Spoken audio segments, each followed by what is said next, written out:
what historic times we live in.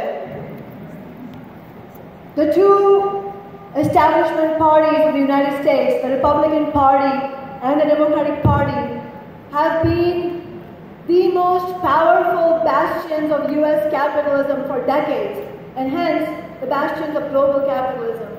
And we, the ordinary working people who go to work every day and make our cities and this country run, we've been told for decades they're untouchable. Those parties are untouchable. So if your stomach turns at the Republican, then your only choice is the lesser evil, which is the Democrat. And you can't do anything about that because that's just the way it is. Look at the times we live in. We now have the least popular presidential candidate in the last 10 presidential cycles, Donald Trump, running against the second least popular candidate in the last 10 presidential cycles.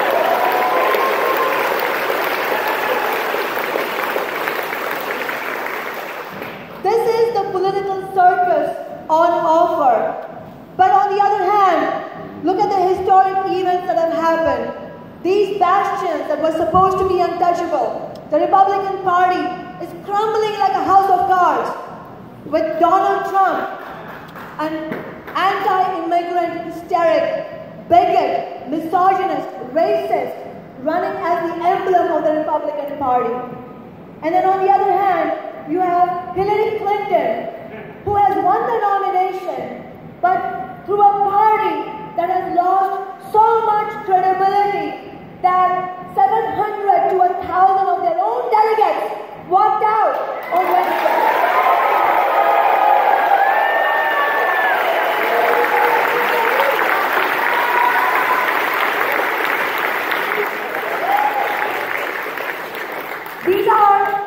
These are the houses of the ruling class in crisis. But the lessons we draw from this moment are so critical. Because on the one hand, we should not be fearful. This is our moment to be bold.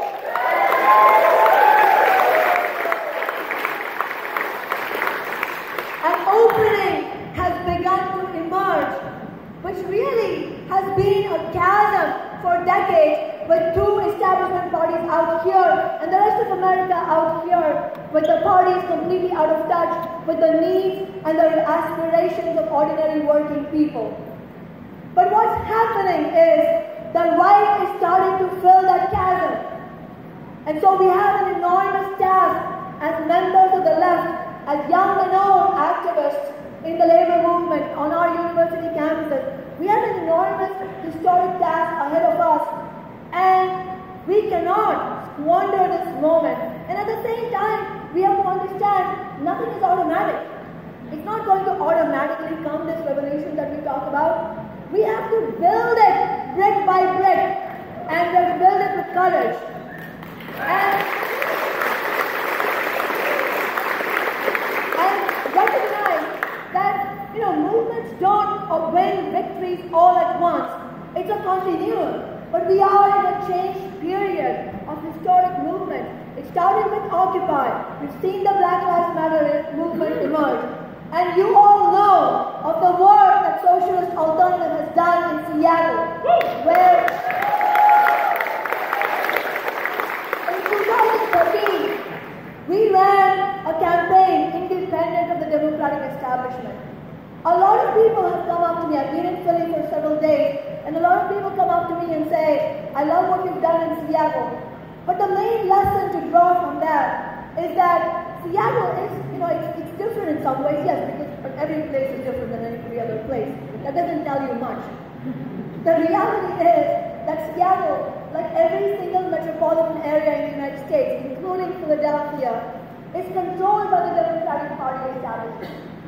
There is no Republican force to speak of. And yet, for decades, we've never had an independent challenge to the Democratic Party. This Democratic Party has overseen the decimation of public schools, attacks on teachers' unions, skyrocketing rents, low-wage jobs, student debt, and a foreclosure crisis. And when we ran our campaign in 2013, We were told by the media and by the corporate political pundits that this was never going to work. But the reality is that the reason people were drawn to our campaign was precisely because it was a bold challenge, a clear, transparent challenge to corporate politics. We did not take a penny in corporate cash. We said that if we got elected, and we are fulfilling that pledge, the city council paid me a six-figure salary. We pledged that if we were elected, we would take home only the average worker's salary in Seattle.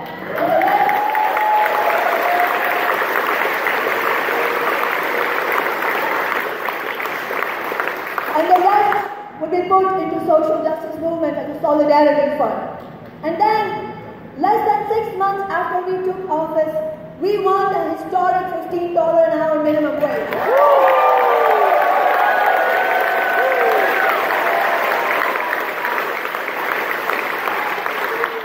But that was not won because the Democratic Party either showed leadership or joined us in the struggle. No, the Democratic Party was an active and backroom obstacle to our fight.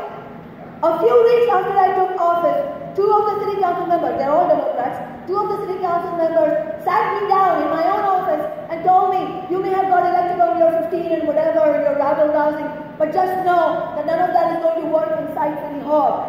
We're going to do our own thing. And less than 6 months later, we had a unanimous vote on $15 an hour. Yeah!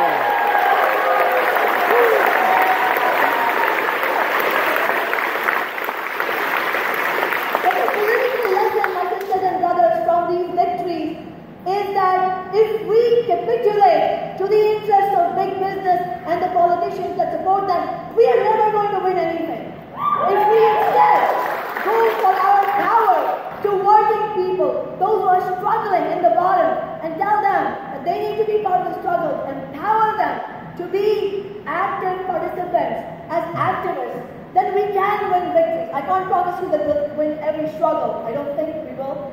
But we can win struggles if we use that political clarity about understanding who's our friend and who's our foe. And that lesson applies in such a central way to the presidential elections. When Bernie was about to launch his campaign, we, myself and Socialist Alternative, my organization, said that he should run as an independent because his thought for a political revolution against the billionaire class was obviously not going to be embraced by a party of that billionaire class.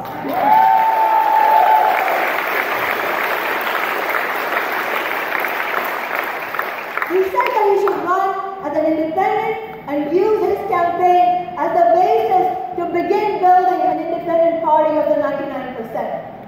He ran as a Democrat. We didn't agree with that, but it was clearly a platform that echoed with tens of millions of people around the nation, especially young people, many of whom are here.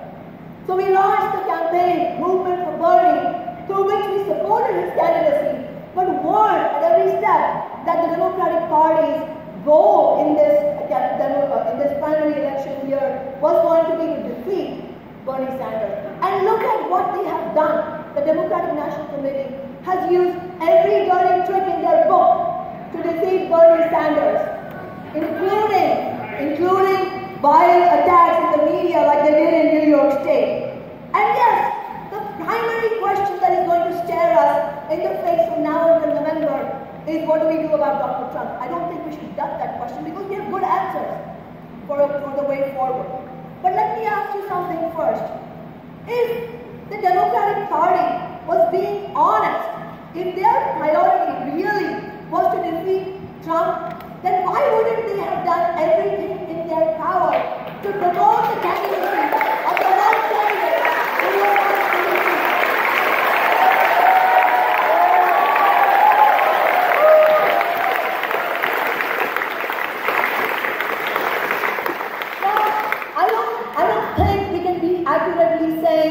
we would be accurate in saying that the Democrats and Republicans are the same. Yes, there are differences between them. I also don't doubt that they want to defeat Trump. But the reality is this. The Democratic Party establishment is so tied that their desire and urgency to defeat the working class agenda is above their priority to defeat Trump.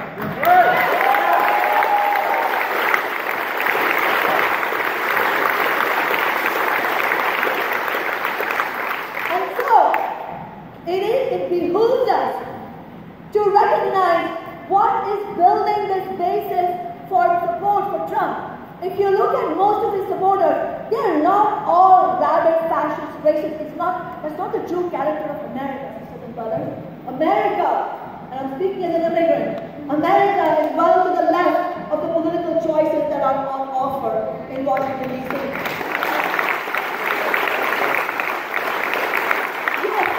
Yes, there is a racist and anti-immigrant current that has fed off Trump's candidacy, but the vast majority of people who are turning towards Trump are people, ordinary people, who are angry at the status quo of corporate politics and are looking for alternatives.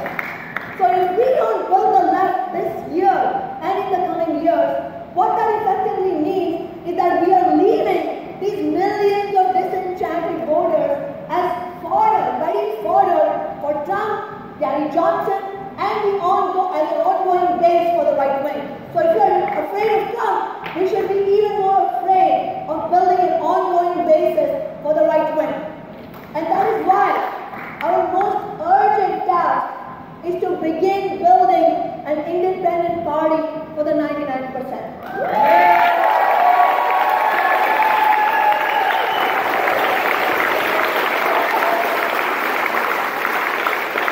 A party that will be rooted in mass movements and fight for immigrant rights, LGBTQ rights, black rights, women's rights. A party that will never take a penny of corporate cash, and a party that will be truly independent of the establishment parties.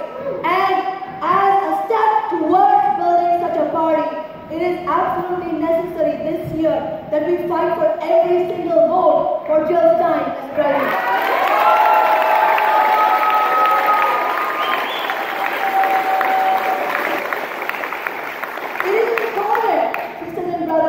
That those of us who are on the left unite behind the strongest possible left challenge. We had called on Sanders to run as independent. He's made it clear he's not going to. It is important that we unite to win every vote for Jill Stein. And here's the reason. We don't have any absurd notion that Jill Stein is going to win this year. But think about it. Imagine if we are on November 6th, election day, election night, and if Jill Stein could have won about 1.5 million votes. What would that do? That would make an entire generation of young people sit up and take notice and feel hope that indeed it would be possible to build an independent party coming out of that. That's what's at stake. So when you go out there and people tell you, well, what's at stake is Trump winning, tell them what's at stake is the entire future of our country. And that is what they're telling us.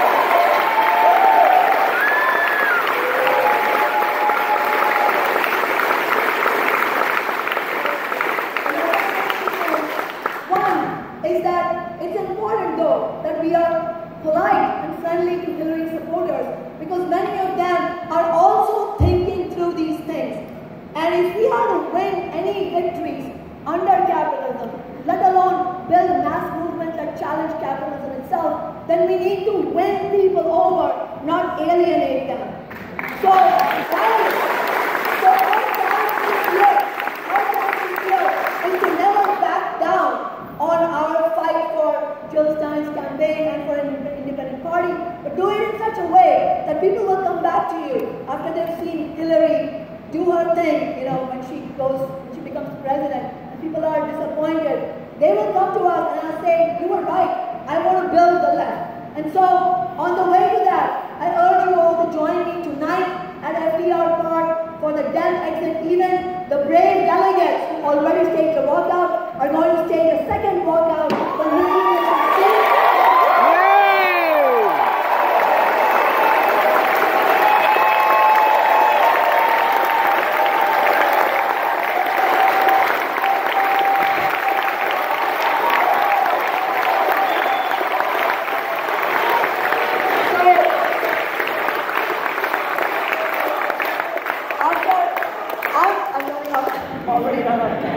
So after this event, sisters and brothers, please let's hop on the train and go to FDR Park. If it's raining, the rain location is the boathouse in FDR Park. Let's be there to support those who are ready to give up their Democratic Party credentials so that we can give them the people's credentials. Solidarity.